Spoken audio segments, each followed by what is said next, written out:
Declaraciones juradas de ganancias y bienes personales, con este vencimiento eterno, que, bueno, por suerte, ¿no? Se viene prorrogando. Ahora vamos a comentar, ustedes saben perfectamente cómo estamos hoy, ¿no? Con respecto a las prórrogas y tal vez todavía tengamos alguna novedad, como se está planteando con respecto a los anticipos del año 2020. Entonces, primeramente una aclaración que, bueno, era necesaria por parte de la AFIP vinculada a este tema de la suerte de mínimo no imponible para la casa habitación que estableció la ley 27.468, los famosos 18 millones de pesos, que nadie sabía del todo bien cómo había que computarlos, ¿no? Si debía tributarse por la totalidad de la casa habitación, si superaba los 18 millones de pesos o no. Bueno, finalmente la AFIP lo ha aclarado, y estos 18 millones juegan también como una suerte de mínimo no imponible, o sea, para aquel que posea una casa habitación cuyo importe no supere los 18 millones de pesos, obviamente el valor que va a tener que consignar en la declaración jurada de bienes personales va a ser cero. Esto no va a generar ningún crédito, ni saldo a favor, ni nada.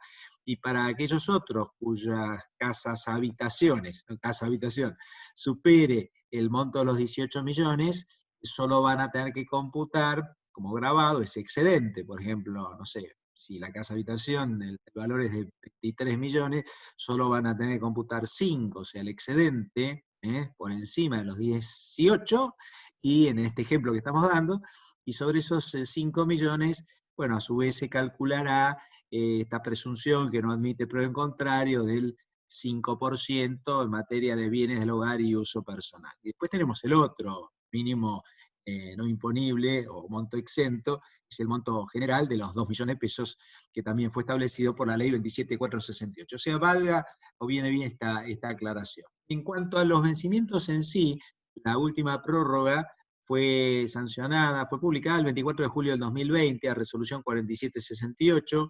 Los actuales vencimientos son tanto como la semana que viene, no falta nada. Tenemos que las declaraciones juradas van a vencer el 10, 11 y 12 de agosto según el número de quit, y el pago, bueno, será el 11, o sea, un día más tarde, ¿no? Como es habitual, 11, 12 y 13 de agosto. Pero convengamos que hay muchos que van a entrar en el mini plan. Ahora vamos a hablar del famoso mini plan.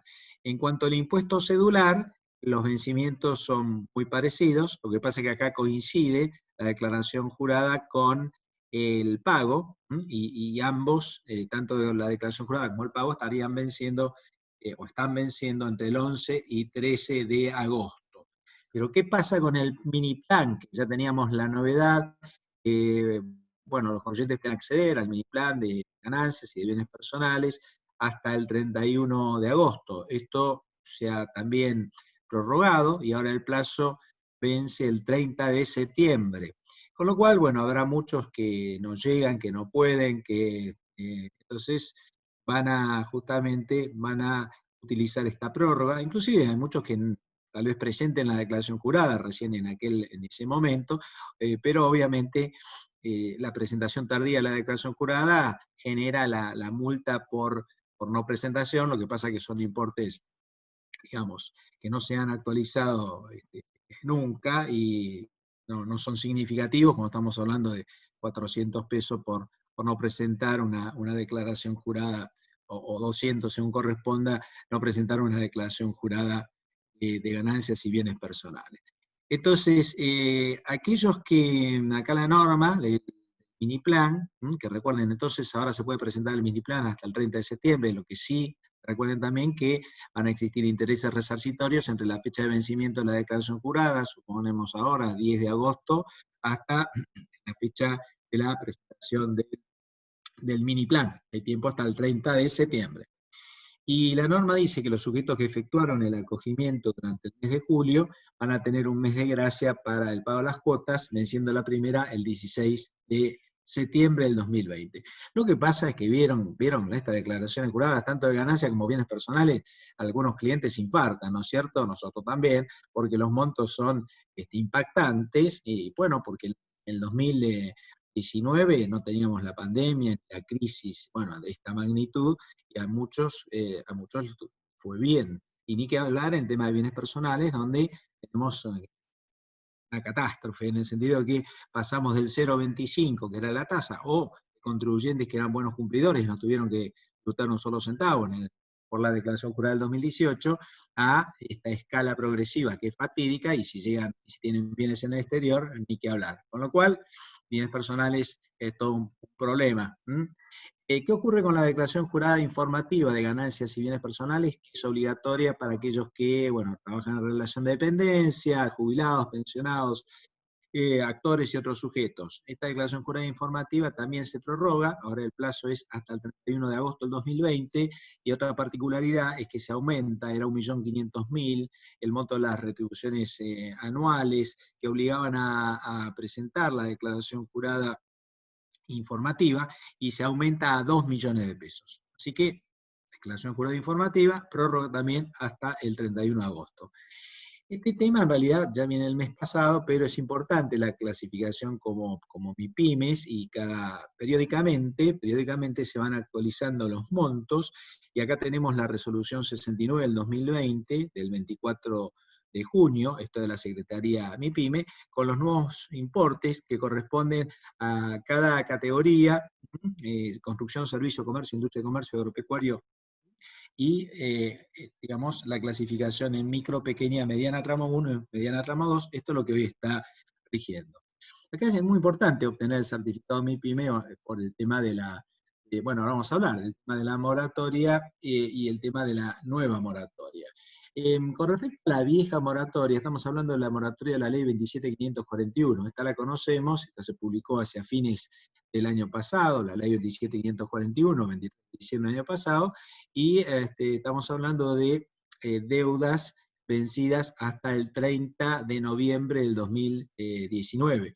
Esta moratoria ya fue prorrogada más de una oportunidad, y ahora se extiende el plazo hasta el 31 de agosto del 2020. Esta moratoria es exclusivamente para pymes, pero bueno, hubo un par de empresas que presentaban recursos de amparo porque consideraban que había una discriminación, empresas grandes, un fallo digamos, temas de recursos de amparo, Marítima Aruba, y otro de electroingeniería, pero bueno, veremos qué pasa.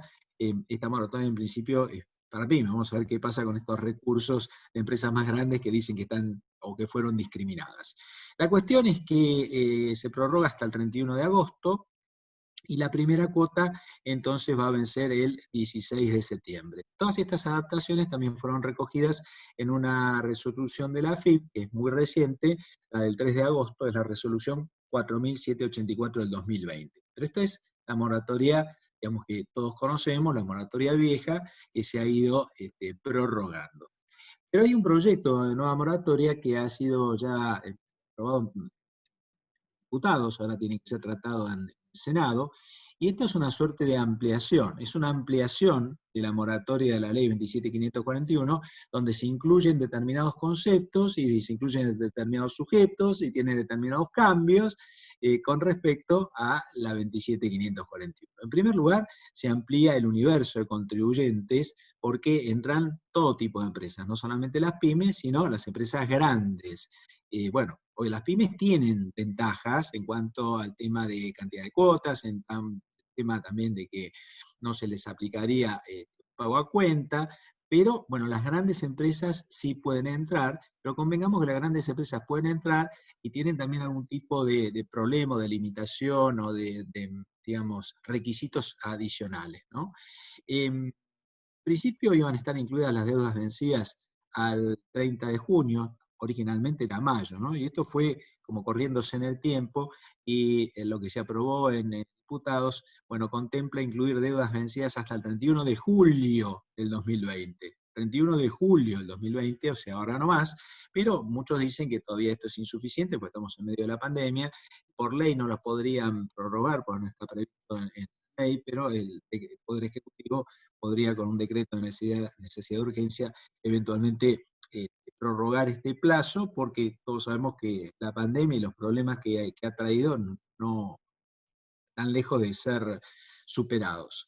Pero bueno, en principio la fecha son estas. Deudas vencidas hasta el 31 de julio del 2020.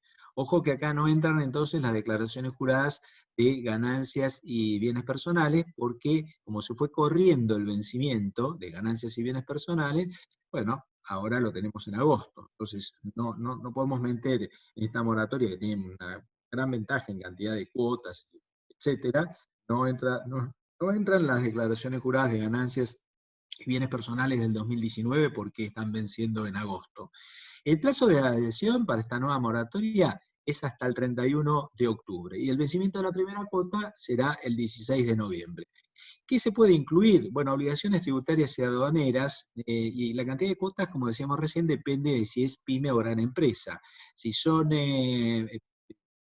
grandes empresas es solo hasta, bueno, un montón de cuotas, ¿no? 96, las pymes hasta 120 cuotas. Y en materia de seguridad social, entre 48 y 60 cuotas, ¿sí? Entonces, acá lo que decíamos es que además de incluirse a las empresas grandes, hay determinados conceptos que antes no se podían regularizar y ahora sí. Bueno, entraría el régimen de obras sociales, entraría también el impuesto sobre los combustibles, todo un tema discutido, ¿no? Político, polémico, algunas normas en cuanto a quienes ahora pueden entrar en esta nueva moratoria y quienes antes no podían. Pero el impuesto a los combustibles entra también el impuesto a los juegos, y, y también una cuestión vinculada con fallidos y empresas quebradas sin continuidad. Entonces hay nuevos sujetos que pueden incorporarse y también hay otros conceptos que antes no estaban incluidos. En materia de los beneficios, bueno, son parecidos a los de la ley 27.541. Acá hay una condonación parcial de intereses, depende de la antigüedad de la deuda, condonación total de multas.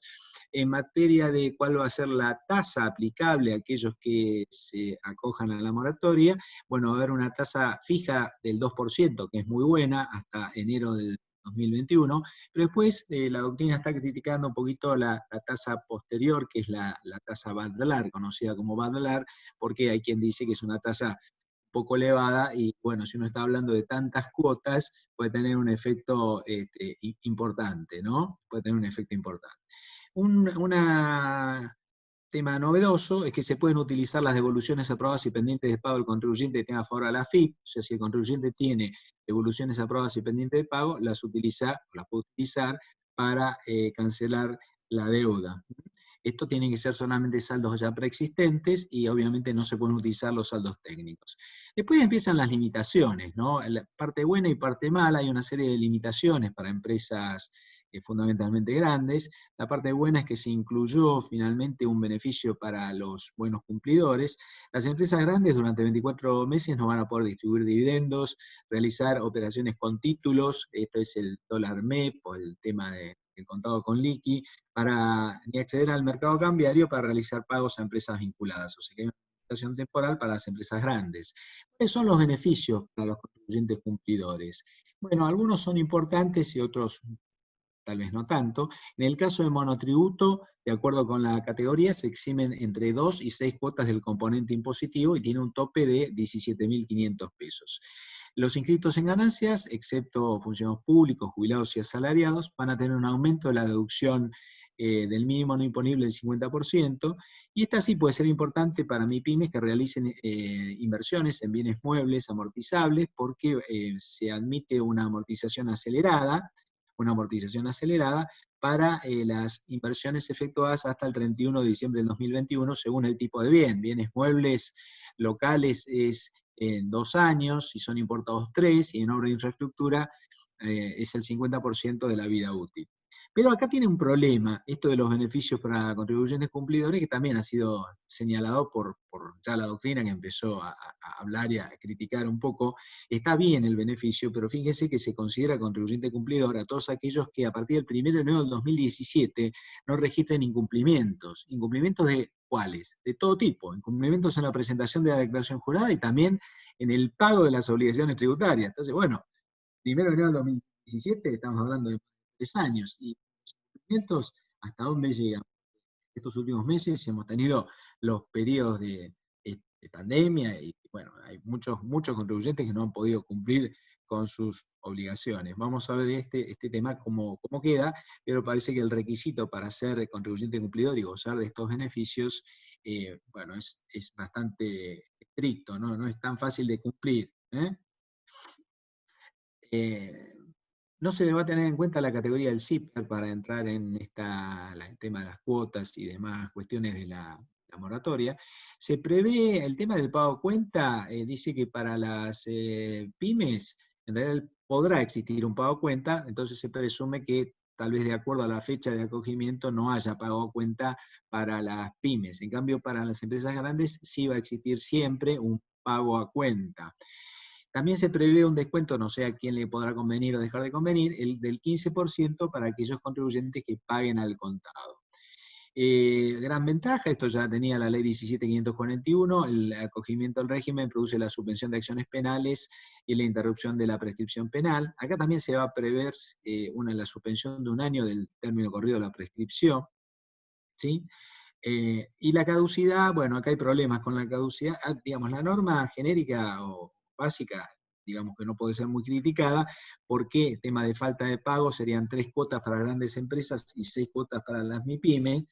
Pero bueno, acá hay algunos temas vinculados con esto de la repatriación que se ha incluido y que está medio confuso y veremos cómo se termina reglamentando, porque se excluye del régimen directamente a las personas humanas o jurídicas, y esto sería para las grandes, que no efectúa una repatriación de al menos el 30% de los bienes que tienen en el exterior dentro de los 60 días de la fecha de adhesión.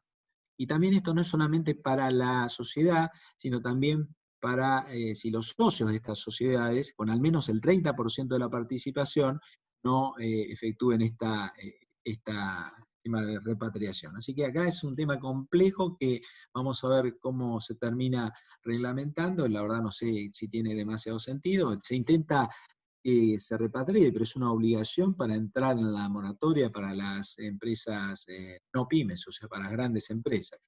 Y después, bueno, hay también un tema de caducidad, que eso se tendrá que aclarar, para aquellos que también realicen inversiones en el exterior, y ahí la norma no aclara o no distingue entre pymes y no pymes, así que es un tema que obviamente deberá ser aclarado. En definitiva, ¿se va a aprobar esto? Sí. ¿Se va a aprobar exactamente igual? Es probable, no, es difícil que que el Senado le establezca cambios, porque tendría que volver a diputados y volver a ser tratado. Puede haber, sí, entonces, cambios que se introduzcan por decreto, seguramente. ¿Estos cambios pueden ser importantes? Sí, pueden cambiar inclusive el periodo involucrado, o sea, que incluya obligaciones posteriores al 31 de julio, se verá, o el periodo, la fecha hasta la cual hay tiempo para presentarse esta moratoria, que en principio es hasta el 31 de octubre, y estos requisitos que estamos viendo que algunos están necesitando desesperadamente algún tipo de aclaración. Pero bueno, es importante. También acá hay un punto difícil, ¿no?, de decidir si a alguien le conviene aprovechar la moratoria de las pymes por el tema del vencimiento del 31 de agosto, o sea, la moratoria de la 27.541 vence el 31 de agosto, y ahora tenemos una nueva moratoria, entonces le podría decir, elijo qué me conviene y qué me deja de convenir. Bueno, la nueva moratoria prevé mayor cantidad de cuotas, prevé un tema de otros conceptos que se pueden incluir, y entran las empresas no pymes, pero bueno, puede ocurrir que a alguno, no sé, le convenga, hay que ver caso por caso cuál sería la mejor alternativa. Bueno, entonces esto es un pantallazo de esta nueva moratoria. Veremos ahora cómo termina siendo aprobada la ley y fundamentalmente cómo se reglamente, porque hay muchas cosas que van a venir vía reglamentaria. Bueno, entonces vamos a hablar un poquito de algunas otras normas que en realidad la mayoría son tipo prórrogas, ¿no? Prórrogas vinculadas con la situación imperante, ¿no?, que estamos viviendo. Acá tenemos una extensión del plazo para la presentación de los balances en PDF para los cierres de noviembre y diciembre del 2019 y enero del 2020, y bueno, para todos estos contribuyentes se prorroga la presentación del balance, la memoria, estados contables, hasta el 18 de agosto. 18 de agosto. Para las MIPYMES, esto viene siendo efectuado periódicamente, hay una suspensión de los embargos, se suspende hasta el 31 de agosto, esta resolución 4770 prorroga los embargos y otras medidas cautelares para MIPYMES hasta el 31 de agosto. También se suspenden las ejecuciones fiscales en general hasta el 31 de agosto. Prórrogas varias, tenemos una prórroga para la utilización de las presentaciones de las declaraciones juradas digitales, se exime registrar datos biométricos, el blanqueo de la clave fiscal por cajero y la posibilidad de acreditar las condiciones de apoderados para las personas humanas. Todo este combo de cuestiones que venía siendo prorrogado se vuelve a prorrogar hasta el 31 de agosto. Y bueno, no es descartable que sigamos con este tipo de prórrogas. Como la que se ha sancionado para el régimen de facilidad de pago caducos, que es un régimen que permite incorporar deudas, obligaciones incluidas en planes que hayan caducado, y esta caducidad habría operado o operó hasta el 30 de junio del 2020, entonces el plazo para incorporarse a este plan de facilidades de pago caducos se extiende hasta el 31 de agosto. Acá hay una resolución que no se las puse, que es la 4774, también de estos días, del 29 de julio, que tiene que ver con esta historia de la facilidad de pago permanente, el plan de facilidad de pago permanente y la posibilidad de las pymes de, digamos, presentarse, obtener o suscribir hasta 10 planes. Pueden tener hasta 10 planes en forma conjunta y el resto de las empresas solo 6. Esto era una norma que también se venía prorrogando, ahora se prorroga hasta agosto. La resolución es la 4774. ¿Sí? Como ven, bueno, acá entonces, muchas prórrogas. En materia de fideicomiso también tenemos una prórroga. Aquel que está en el mundo del fideicomiso sabe que hay una resolución que es la 3312, que es algo parecido a la 3293 en materia de sociedades, un régimen estático que todos los años, entre la última semana del mes de julio, hay que presentar una información estática vinculada a los fiduciantes, al fiduciario, etcétera. La foto, esa es la información estática o fotográfica. Después hay un régimen de registración dinámico que hay que cumplirlo periódicamente dentro de los 10 días hábiles de producido cualquier evento. Pero el régimen estático, bueno, se ha prorrogado por suerte y va a vencer entre el 28 y el 30 de octubre del 2020. Esto es paralelo a lo que ocurrió con la 3293, donde una resolución de meses anteriores, recuerden, la 3293 es la vieja y querida 4120 de la DGI, ya estamos hablando de la prehistoria, ¿no? Que había establecido este régimen informativo para todo tipo de sociedades en cuanto a sus accionistas, socios, directores, etcétera. Bueno, ahora es la resolución 3293 y también está venciendo entre el 28 y el 30 de octubre.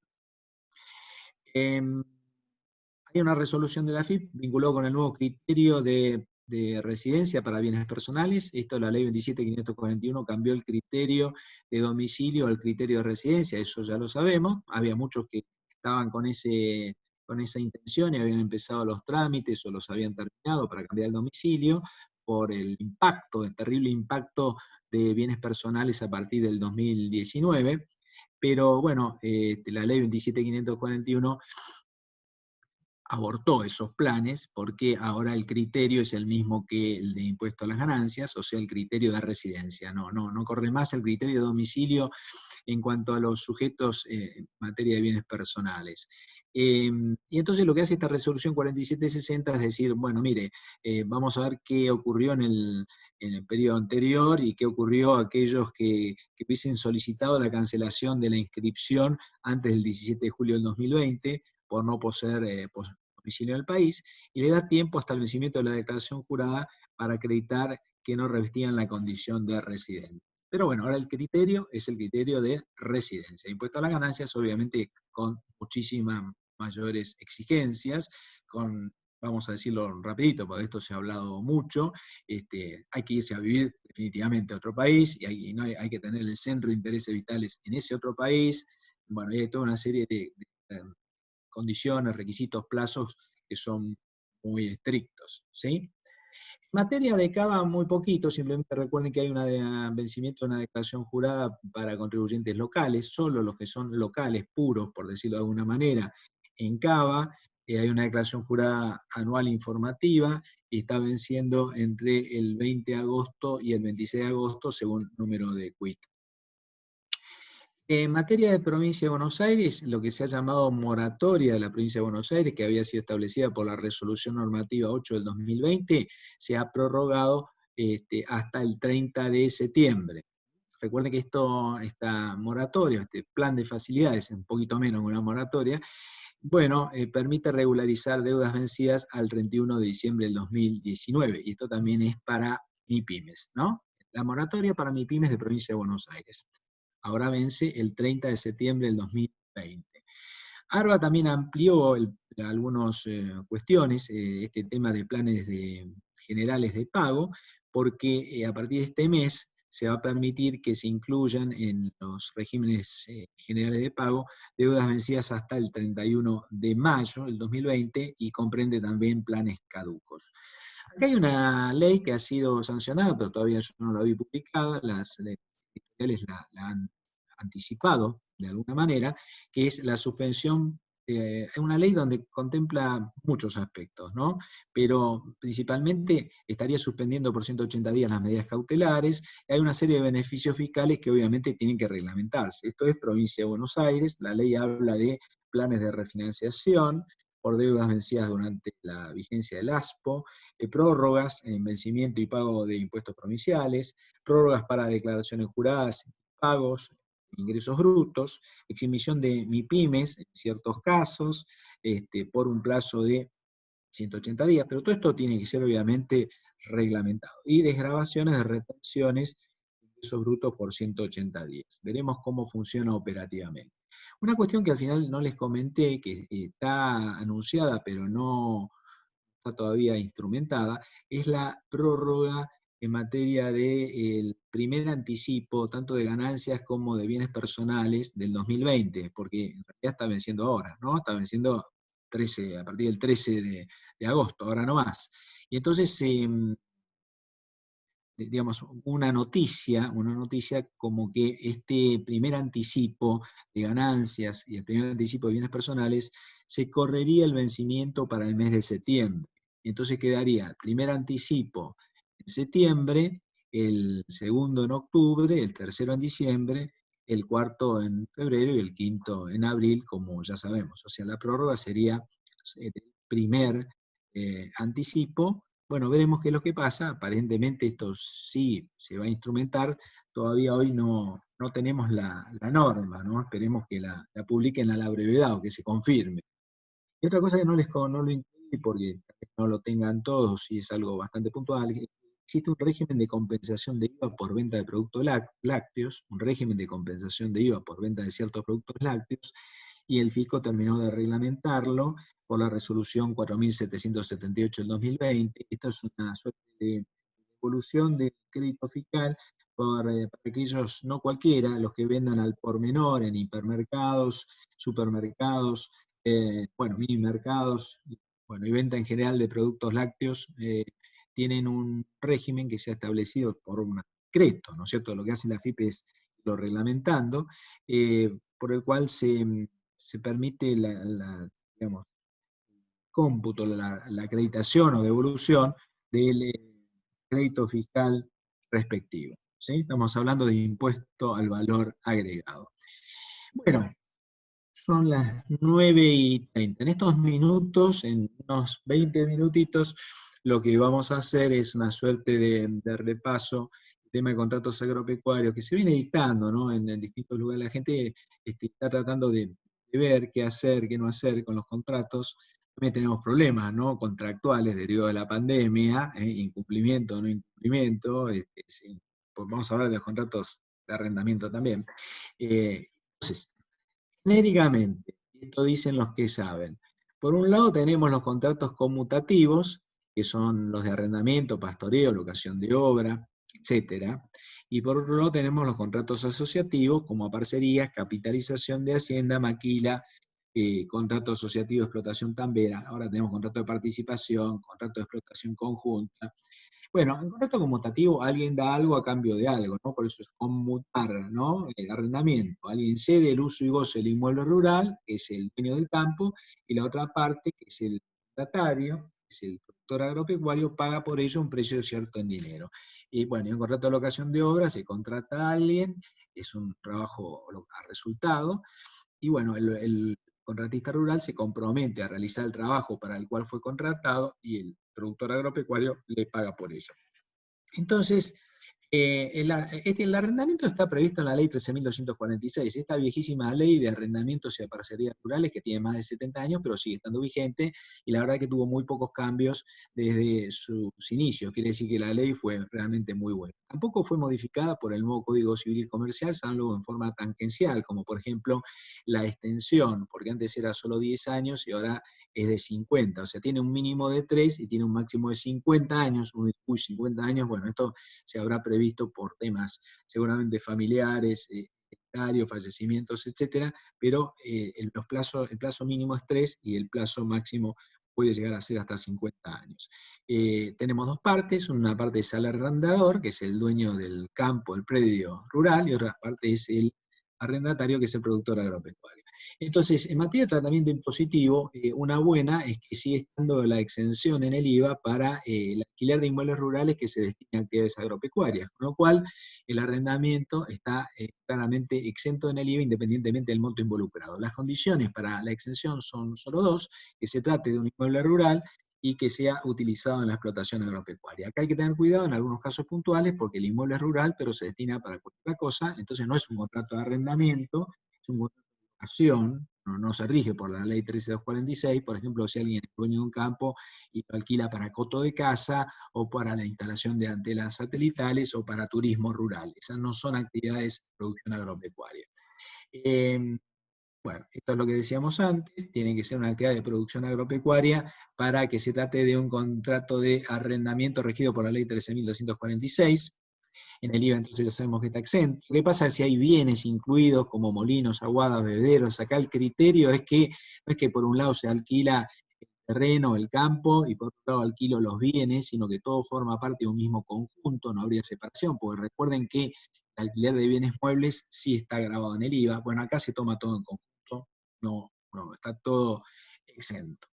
Y cuidado si tenemos contratos que pueden ser de alquiler de inmuebles, pero no cumplan la condición de arrendamientos. Están exentos igual en el IVA, porque la ley de IVA habla de alquiler de inmuebles rurales. Estamos hablando puntualmente del contrato de pastoreo. En un contrato de pastoreo también hay cesión del uso y goce de inmueble rural. Lo que ocurre es que no es arrendamiento porque el plazo suele ser solo de un año, los pagos se pagan de una manera diferente, pero sigue siendo cesión del uso y goce de inmueble rural exento en el IVA. En cambio, el pastaje, se llaman parecido, nos confunde por ahí los nombres, pastoreo, pastaje. Bueno, el pastaje es, digamos, un servicio, claramente es un servicio porque es cuidado de animales. Ahí vos no entrás a mi campo, yo te cuido tus animales, los alimento, etcétera, con mi personal, una especie de spa de vacas estresadas, decimos siempre, y la cuestión es que esto está claramente grabado en el IVA, es un servicio, está grabado a la tasa general, no aplica la tasa reducida, porque solo va a tasa reducida a aquellos servicios expresamente contemplados en el artículo 28 de la ley de gravamen. Acá el tratamiento para el arrendatario, para el arrendador, cuidado con el arrendamiento especie, ¿no? Que esto era bastante común, bueno, puede ser desaconsejable. ¿En qué sentido? El arrendamiento en especie involucra que hay un arrendador y hay un arrendatario. Lo que pasa es que no es exactamente un contrato de arrendamiento si se va a cobrar en especie, porque el contrato de arrendamiento cobra un precio cierto en dinero. Pero bueno, de alguna manera en el IVA sabemos que continúa la exención. El problema es que el arrendador, una vez que recibe los granos, los vende. Entonces esto se discutió durante muchos años, pero la verdad que no hay duda que si el arrendador vende a nombre propio los granos recibidos en pago, un contrato de arrendamiento, esto está recontra grabado, está grabado en el IVA. ¿Sí? Está grabado en el IVA, es un arrendador comerciante, así estuvo definido el registro fiscal de operadores de granos, en el CISA también está, y obviamente también se tiene que inscribir en el RUCA, porque es alguien que no es productor, solo los productores están eximidos de inscribirse en el RUCA, en el registro único de la cadena agroalimentaria, y acá no es un productor, sino es alguien que está comercializando, recibe granos y los vende a nombre propio. Por lo tanto, la verdad que no es muy conveniente esta historia. Si alguien es simplemente arrendador, lo que conviene es recibir siempre un cheque por el equivalente, por ejemplo, a tantos quintales, ¿no? Entonces ahí está cubierto con el subyacente, porque todo siempre va a ser un monto diferente, siempre va a ser en función a la cotización del cereal respectivo, pero nunca recibir el cereal físicamente, sino recibir un cheque. Entonces se evita todo este problema. Encima tiene el que vende los granos recibidos en pago, un contrato de arrendamiento, tiene encima el problema de la doble gravabilidad en ingresos brutos. En el impuesto a las ganancias, bueno, todo parece más fácil, se imputa por el principio del devengado. Estamos hablando del dueño del campo, que es el arrendador va a tener que imputar por el principio del devengado, así que cuidado ahora que no sé si meses y meses que no está cobrando nada, esto está igual grabado supongamos, está grabado por impuesto a las ganancias, sea una sociedad o sea una persona humana, imputa por lo devengado, y si alguien cobra por anticipado, tiene que imputar en función al lapso transcurrido, ¿no? Hoy es difícil, ¿no?, que alguien cobre por anticipado, pero en una época podía ocurrir. Entonces lo que se cobró por anticipado obviamente no es una ganancia, sino que es una deuda, porque ahí va a haber que imputarla en el ejercicio siguiente como una renta. Si alguien cobra por anticipado, imputa por lo devengado, lo cobrado por anticipado que recién se va a devengar el año siguiente, no es una ganancia, sino que es una deuda. Si el alquiler está devengado para el arrendatario pero todavía no se cosechó, ¿pueden mandar a pérdida impositivamente el alquiler? Definitivamente sí, acá imputa por los devengados en función al tiempo transcurrido, no importa que haya cosechado o no haya cosechado. El arrendamiento en especie, bueno, esto es lo que trajo algún problema en IVA, porque en ganancias está previsto en el artículo 44, ¿sí? Que una persona humana pueda cobrar en especie y tiene que considerar ese mayor valor. A ver, si hay un mayor valor de cotización al cierre, ese mayor valor es una renta de la primera categoría, y si lo venden en el ejercicio siguiente, es una renta de primera categoría. Eso es solo para el impuesto a las ganancias y no se puede trasladar al IVA. Recuerden que hay un régimen de retención, que es el régimen de 830 del 2000. Este régimen lo que establece es, bueno, la obligación de retener. Tenemos problemas siempre con pymes o micropymes que por ahí no actúan como agente de retención. Acá todo el mundo tiene que actuar como agente de retención, menos los monotributistas, es por pagos a terceros, entre otros conceptos, cuando se pagan alquileres o arrendamiento. ¿Cuál es el monto a retener? El 6% sobre el excedente de 11.200 si se trata de alguien que está inscripto, ¿no?, en impuesto a las ganancias. Fíjense que los mínimos no sujetos a retención son muy bajos, en una época eran muy altos, pero durante 24 años no se actualizaron, con lo cual hoy todos tienen que actuar como agentes de retención, salvo los monotributenses, ¿no? En inmuebles rurales lo único que cambia es que si se pagan varios meses juntos, por ejemplo 8 meses juntos, se toman tantos mínimos no sujetos a retención como meses involucrados existan. Se tienen 8 mínimos sujetos, no sujetos a retención. Esto es solamente esto se aplica para el caso de arrendamientos rurales. Bueno, obviamente los arrendamientos tienen que facturarse. Esto es solamente un recordatorio. Cuidado si alguien está arrendando un campo, chacra, finca y omite actuar como agente de retención, porque tenemos toda una jurisprudencia. Hoy es el artículo 43 de la Ley de Impuesto a las Ganancias. El fisco podrá impugnar el gasto cuando el agente de retención omite actuar como tal. Y después de una larga lista, ¿no?, de antecedentes, que no los voy a aburrir para un lado y para el otro, fíjense algunos vinculados al mundo agropecuario, como Estancia del Cherque, el caso de una empresa sur, ¿no?, ganadería ovina, que había omitido retenerle al esquilador, y bueno, y el fisco le impugnó el gasto de la esquila. Impugnar el gasto es una cosa dramática, ¿no?, porque va a tener que tributar el impuesto como si el gasto ese no hubiese ocurrido, más los intereses resarcitorios, más la multa. Y lamentablemente la Corte en la causa San Juan, bueno, le dio la razón al fisco, e inclusive habla de gasto, también el pago de mercadería, o sea, bienes de cambio, dice, no me importa que sean bienes de cambio, gasto involucra todo pago necesario, incluyendo la adquisición de bienes de cambio. Entonces, cuidado, hay que avisarle a nuestros queridos clientes, esto es un riesgo importante, que impugna el gasto, en este caso sería el alquiler, me van a impugnar el alquiler de todos los periodos no prescritos porque voy a actuar como agente de inversión, catástrofe total. Digan que el fisco no ha actuado de una manera indiscriminada para las pymes, la verdad que no, pero bueno, es un riesgo no actuar, mucho riesgo, no actuar como agente de retención. Acá en materia de planificación fiscal, uno diría, si es una persona humana, le conviene arrendar. Bueno, en el IVA, sea persona humana o sea sujeto de empresa, o cualquier sujeto, está exento. Esto que limita la responsabilidad laboral y previsional, cuidado, porque en la ley de trabajo rural hay alguna norma que es bastante maldita en cuanto que podría existir o puede existir una eh, responsabilidad por parte del dueño del campo, del predio, de la chacra, de la finca. Esto ha sido muy criticado por la doctrina, así que cuidado con este tema. Pero bueno, en materia de impuesto a las ganancias, cuando alguien arrienda un campo, es una persona humana y lo vende, entonces no va a pagar impuesto a las ganancias, pagará el ITI si ese campo ha sido adquirido con anterioridad al 1 de enero del 2018, y va a pagar el nuevo impuesto cedular si el campo o la chacra de la finca lo adquirió con posterioridad, esto en función a la ley 27430. Pero eso es mucho mejor que tener que tributar, a ver, si alguien explota un campo, resulta que lo explota y cuando lo vende le va a corresponder impuesto a las ganancias, precio de venta menos valor histórico, lo cual es un disparate, salvo que hubiese optado por el revalúo impositivo, que prácticamente nadie optó porque era muy caro y totalmente inconveniente. Recuerden que los inmuebles rurales para personas físicas o humanas están exentos de bienes personales, esto por ahora no lo han cambiado, independientemente de que ganancia mínima presunta sea derogado, sigue estando la exención de impuestos sobre los bienes personales cuando el titular sea una persona humana, cualquiera sea el destino, se arriende, esté inexplotado o inclusive cuando lo explote. En materia de contratos se utiliza mucho el tema de carta oferta, ¿no? En alquileres, arrendamientos también. Hay que tener cuidado con la carta oferta, esto es para evitar el impuesto de sellos, pero la carta oferta tiene que ser elaborada adecuadamente, ¿no? Entonces, cuidado que podría existir alguna agravabilidad. ¿Cuándo? Cuando la carta oferta vuelva al oferente con firma de la otra parte puesta en la misma. O sea, este impuesto de sellos es un impuesto instrumental.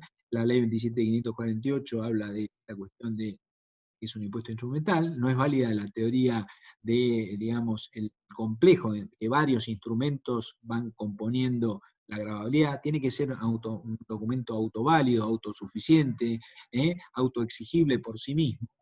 Y bueno, también les va a complicar si la otra parte remite la respuesta que contenga una reproducción. O sea, la carta oferta es, bueno, te ofrezco tal cosa y la contraparte a lo sumo dice sí, o paga la primera cuota o paga lo que tiene que pagar, deposita en la cuenta bancaria, entonces no hay un documento único válido autosuficiente.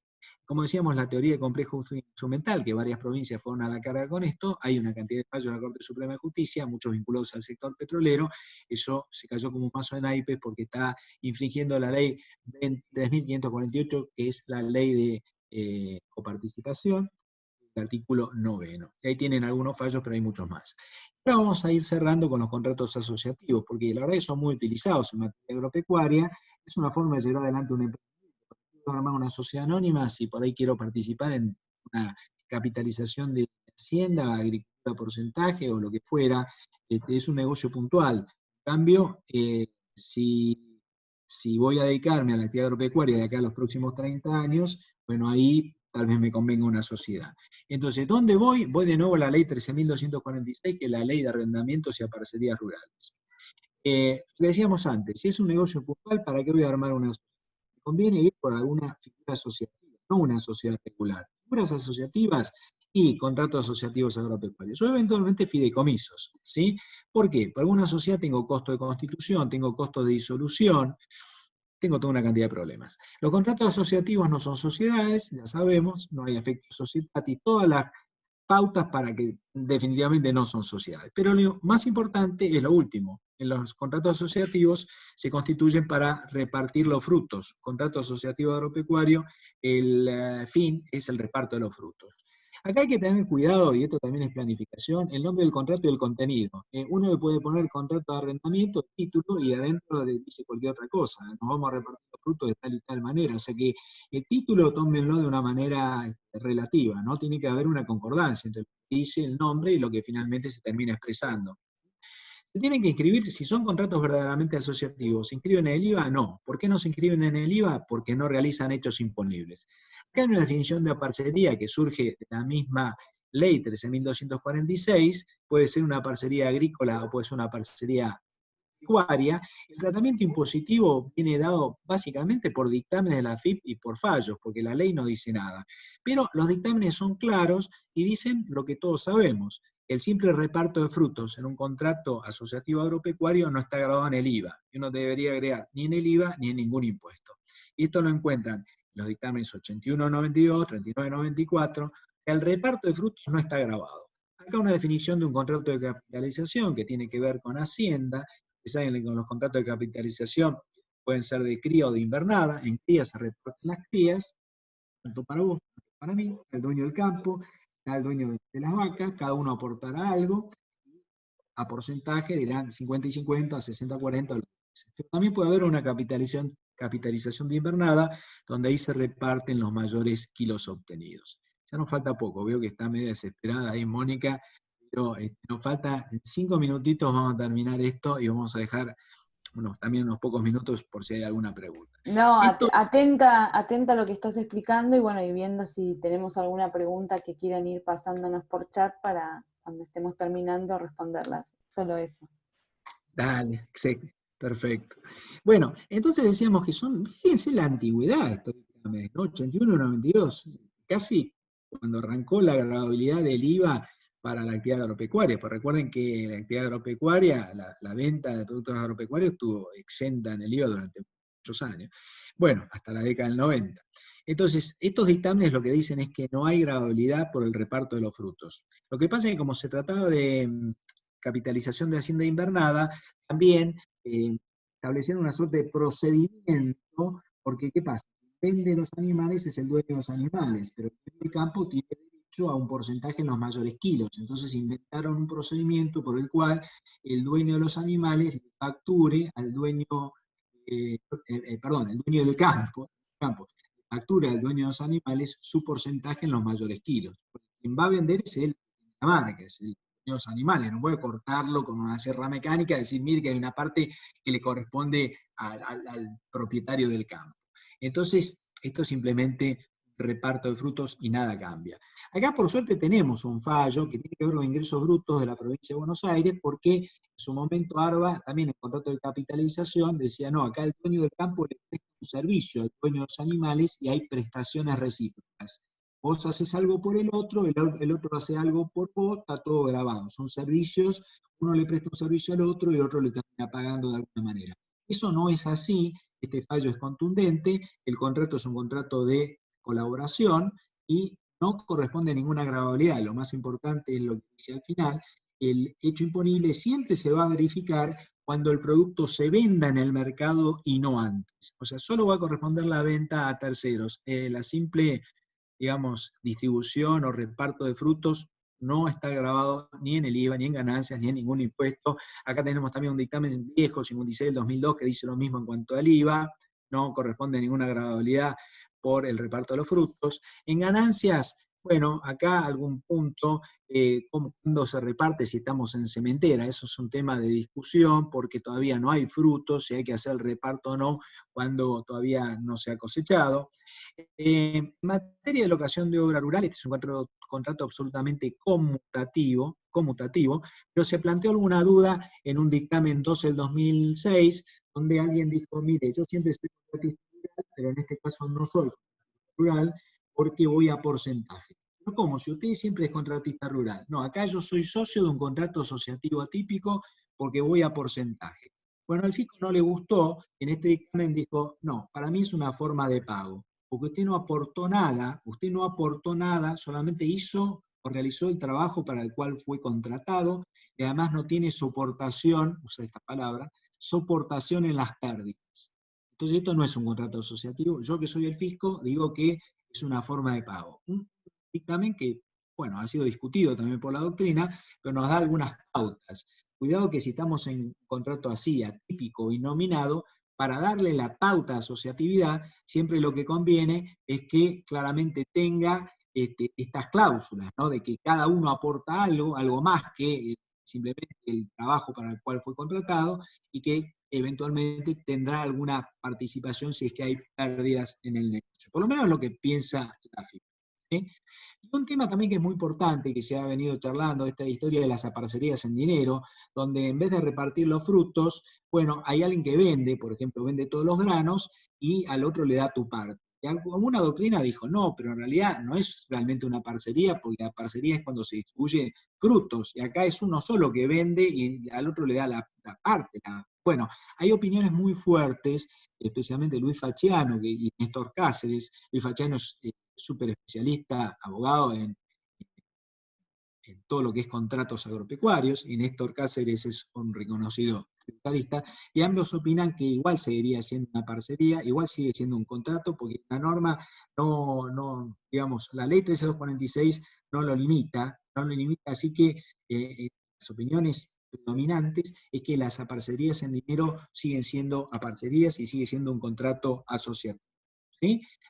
Bueno, y acá están un poco los argumentos que utilizan estos distinguidos autores, básicamente que sigue siendo participación en riesgos y utilidades y que no hay limitación en la ley 13243. En materia de pool de siembra nos juntamos para sembrar, no hay un contrato de pool de siembra específico, así que muchos se hacen a través de la figura de fideicomiso. También podemos tener contratos accidentales por cosecha, que normalmente se asimilan a parcerías.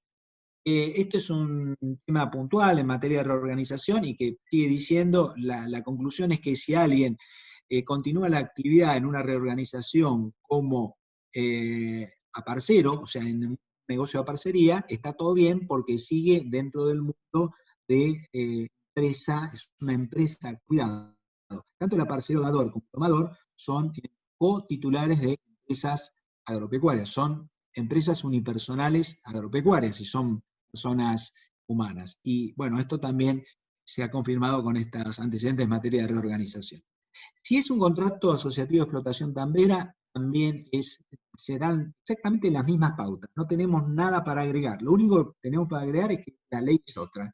Viene por una ley del año 99, que es la ley 25.169. La otra cosa que tenemos para agregar es que estamos en la leche. Acá lo que se van a repartir son litros de leche, y bueno, no importa que venda uno solo, que es el que tiene la relación con la usina láctea, sigue siendo un contrato asociativo. Está el tambero titular, está el tambero asociado.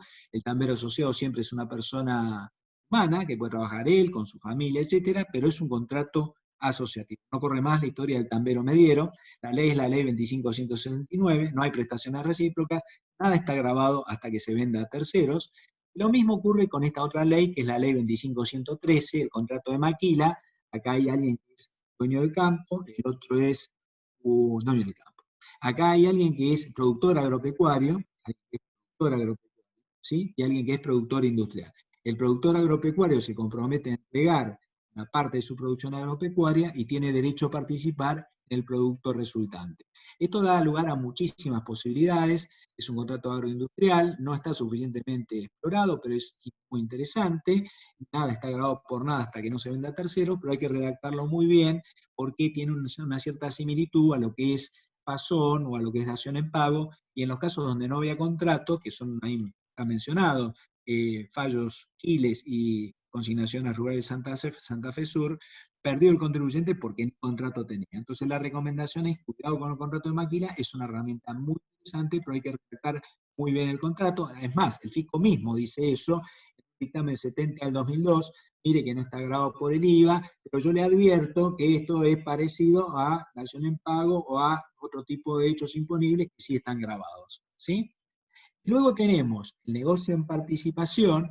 Esto está en el nuevo Código Civil y Comercial, artículos 1448 o 1452, también son contratos asociativos, se prestan para múltiples fines, pero alguien podría armar un contrato ganadero, ¿sí? Por ejemplo, acá hay un gestor y un partícipe. El gestor es el que hace prácticamente todo, el partícipe es el que aporta, algo tiene que aportar para participar en este contrato.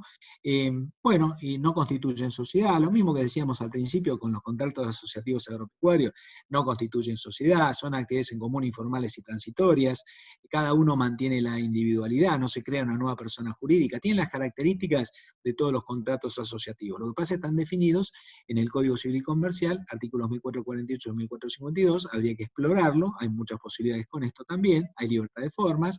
Decíamos que tenemos el gestor, que es el que administra, contrata, y el partícipe que participa, bueno, haciendo por supuesto algún tipo de aporte, ¿no?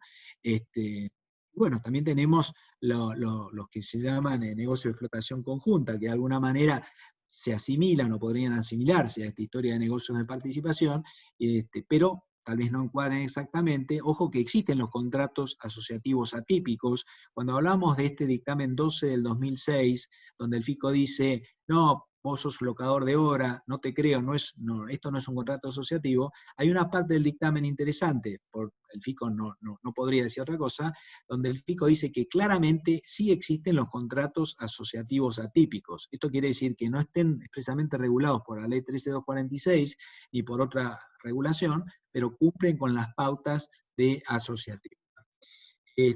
Bueno, y finalmente, esto lo vamos a dejar para alguna otra oportunidad, así está previsto, porque el tratamiento de los fideicomisos da para un largo rato, pero simplemente comparar que me conviene un contrato asociativo agropecuario o un fideicomiso, y depende, ¿no? Depende del volumen, depende de qué es lo que quieras hacer.